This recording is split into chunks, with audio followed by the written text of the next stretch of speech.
everyone, good morning. Hojikse ayuki pung 9:30 muk tare. Ado hoji akhoi kadai jaure habada new bongai gao adu jaure. Ado ayuki pung 6 dai dugadi Guwahati yogre na hai. Ado ngerang 6:45 sandagi duga akhoi train se tongakpani. Ado icha nupi su hoji 9:30 sai siga ma chu hogalle. Ado ahing chuppa ma AC thabanina yamna ingi. Icha nupi gi diaper kai kra sindokpire. Ado maase hojik tum hogalakpagi khara harau jana baina maga hojik ngahak mu sanana leiminani. Ado icha nupa se mabugla mena madi ngerang aina jumdi jawrakpa azum achapor amani pija khale. Ado akhoi ngahak leraga breakfast tawrani. Icha nupa ga ngahak icha nupi khoi hum ngahak sanana leiminare. Dun tawom khangde train nina da hoji akhoi breakfast tawna budi lore ado jumde jarakpa jum gujia cha ngahak thaknina khoi thakpani. Ado akhoi train che ngahak janghalakya icha nupi su breakfast tawna lore. Ado ma hoji ngahatang aina room dagi ngahatang mapanda thoksena ma bu puthokpirakpani. Ado first class ki nungaiba amna siga phamiba asiga tongiba mi singse loina family ngatani angang chen bu sujawi couple sujawi. Ado safe oi jamna ado hoi chatu ka chin tawada kai gumba problem am ta oide angang sing phajana sum sanahan bajai.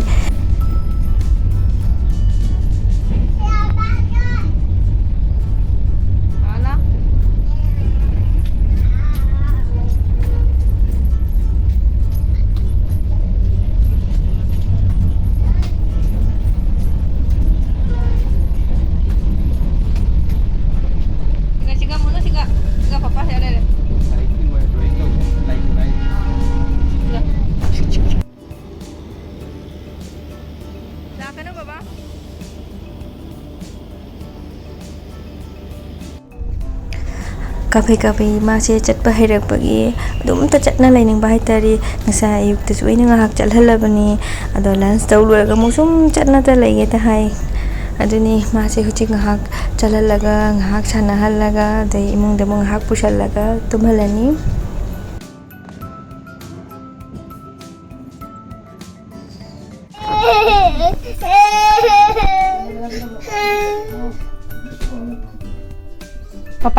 Papa cakari, Papa cakari.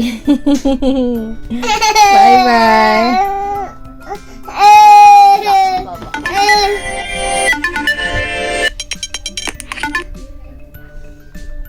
Cakari, Papa cakari.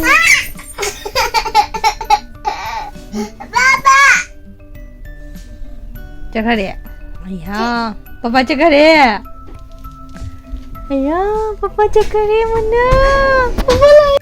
Do hoji akhoi se Bihar jaure, Bihar New Kuch Bihar ai berkaino adu jaure.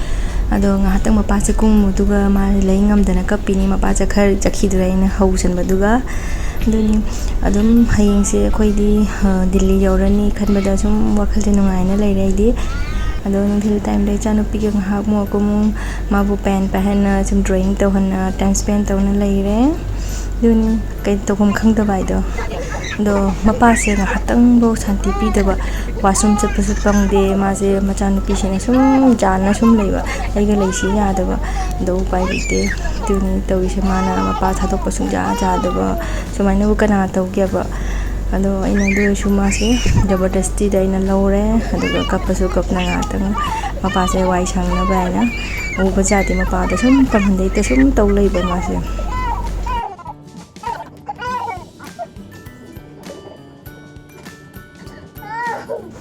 Ado hujik 8:30 muk taramadra ado akhoi hujik dinner tawrini angang misidi pijana lore moi sanaraga akhoi mu dinner tawrini hujik tum hagale hujik tum hagala su papa ina ma lai son asum leire do mapa se ina uhanda ba uradi kapakane na ado ni maga ngahak sung leiminari ni mapa udana baina do ngasi se akhoi Delhi da yaurani. Ado 12:35 ki arriving time aina hai. Ado hojik ki akhoi Kanpur change. Ado adum ai matagi breakfast budi akhoi tawre. Ado lunch ti dam jalago jum jalago oina tawrani. Window de jong du.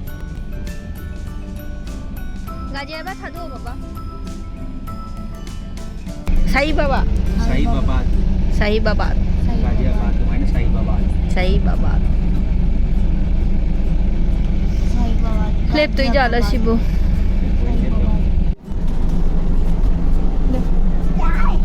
Yai.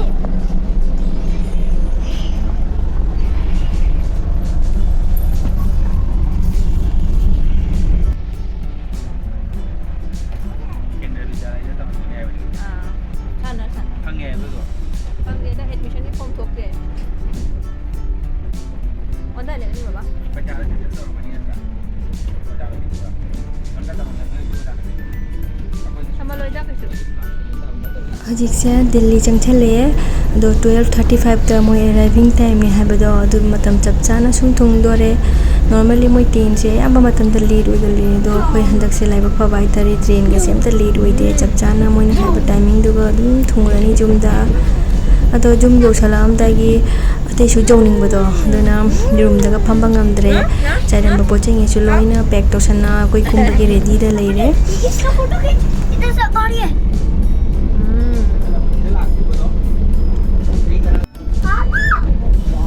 नहीं photo mamma ado handaki journey se jamna nungai angang ani chenjiraga su neat and clean oi train si su dum jam nungai handaki journey se पापा पापा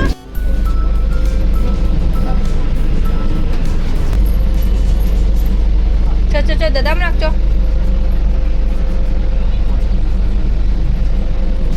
Reno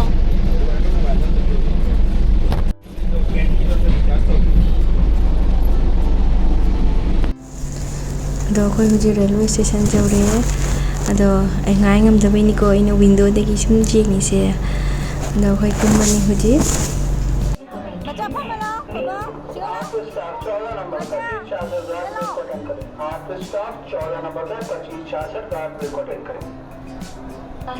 Delhi जाओ रे कोई जी मतलब चला हो उन्होंने चला पापा ला करी मचा तो 21 minutes on platform number 7.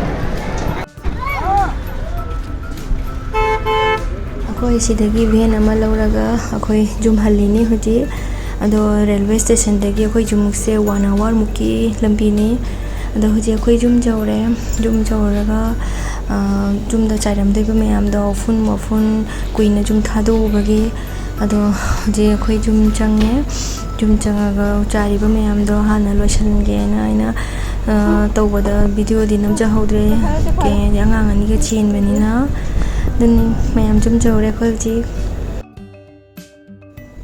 ado ipam dagi sareng khara ngauraga hapire ado do ngasi khara thongdo ni na natadi pum do ba do kai kare akhoi gi jum da hapap se china tharoi khara ina pamchana chajaninge ne mama na pibirakpa do tharoi to su pum na ina thongdo e koi mapa ga ngang ga tharoi cha de dana sareng thongba sina iga maga gi tharoi thongba sina ki do ichanupa gi hawayam thongbire do zum tasallani khoi ado video cha video cha roge do siga matang sida video la chalage next vlog ta phangne chi bye bye